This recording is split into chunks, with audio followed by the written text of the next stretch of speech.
Assalamualaikum warahmatullahi wabarakatuh. Perkenalkan, nama saya M. Zakti Guniansa dengan NIM 2301010079. Dalam video ini saya akan menjelaskan materi pemrograman Python dari pertemuan 9 sampai 15. Video ini saya buat sebagai bentuk penyampaian tugas yang dititipkan oleh Bapak dosen pengampu mata kuliah pemrograman 4. Yang pertama ada pertemuan ke-9 yang berjudul modularisasi program. Kalau program kita makin panjang, biar rapi kita bisa pisahkan kodenya ke file lain. File ini disebut modul dan bisa kita pakai ulang pakai import. Kalau kita punya banyak modul, kita bisa gabungkan ke dalam PageGet, yaitu folder berisi modul. Biasanya ada file init.py. Terus ada juga konsep variabel scope. Kalau kita bikin variabel di dalam fungsi, itu disebut lokal. Tapi kalau di luar fungsi, itu disebut global. Kalau kita pengen ubah variabel global dari dalam fungsi, kita harus pakai kata kunci global. Terakhir, Python punya variabel khusus atau yaitu name. Kalau file kita dijalankan langsung, nilainya main. Biasanya ini dipakai buat tentuin titik awal program. Kemudian di pertemuan 10 ada OOP dasar. OOP atau Object Oriented Programming adalah cara ngoding yang fokus ke kelas dan objek. Kelas itu seperti cetakan, sedangkan objek itu hasil cetakannya. Di dalam kelas, kita bisa buat metode yang akan diakses oleh objek. Ada juga init, yaitu metode khusus yang otomatis jalan saat objek dibuat. Nah, soal akses data, yang pertama ada kalau atribut diawali satu garis bawah, artinya semi atau tersembunyi. Kalau dua garis bawah, artinya benar-benar private.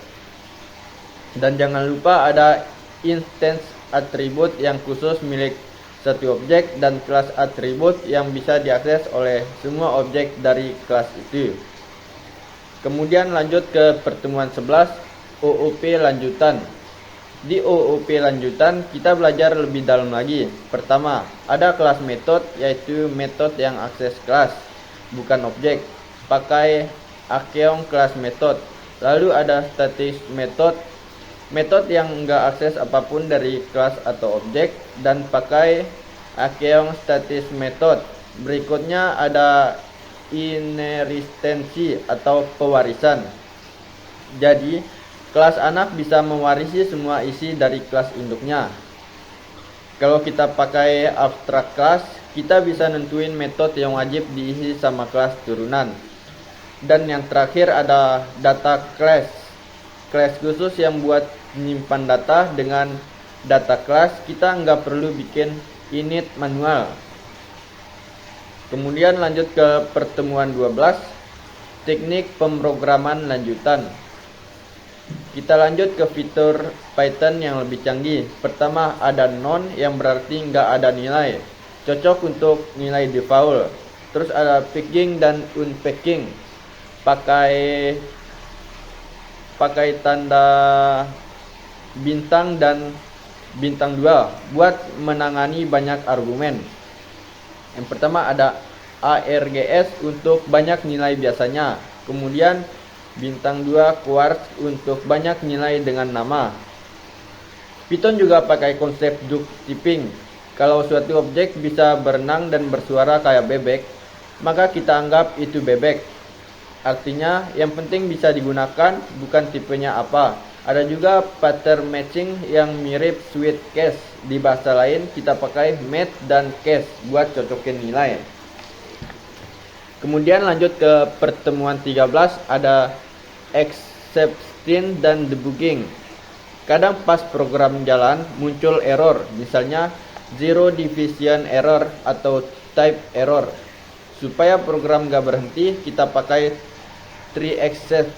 Bisa juga tambahin LC atau kalau tidak ada error, dan finally untuk bagian yang harus tetap dijalankan. Kalau mau bikin error sendiri, kita bisa pakai Rise. Dan jangan lupa kasih docstress buat dokumentasi fungsi atau kelas kita, supaya orang lain mengerti maksudnya. Kemudian lanjut ke pertemuan 14, ada file dan CLI atau Command Line Interface. Kalau kita mau baca atau nulis di file Python, kita pakai open, read, dan close. Tapi lebih baik pakai with supaya file otomatis tertutup. Buat data table, Python dukung CSV dan kita bisa pakai CSV Reader atau CSV Writer. Kalau ada data dari web atau API, biasanya bentuknya JSON. Kita pakai JSON load dan JSON dump buat kerja dengan data itu.